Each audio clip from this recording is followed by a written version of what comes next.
Hey there, Matt Tebby here. Let's talk about the gospel. What if Jesus and Paul preached the same gospel?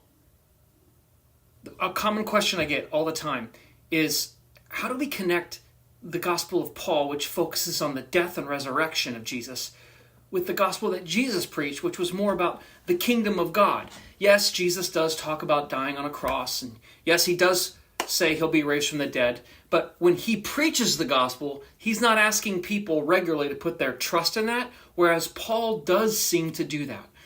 Here's why this is important. A lot of people want to separate Paul and Jesus as though they're talking about two different gospels, and some people want to make Paul talk about justification, maybe, and Jesus talk about what's known as sanctification or discipleship.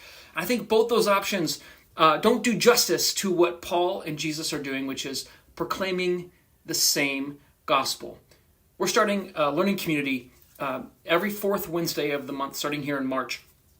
I'll put the link here on the reel so you can find it.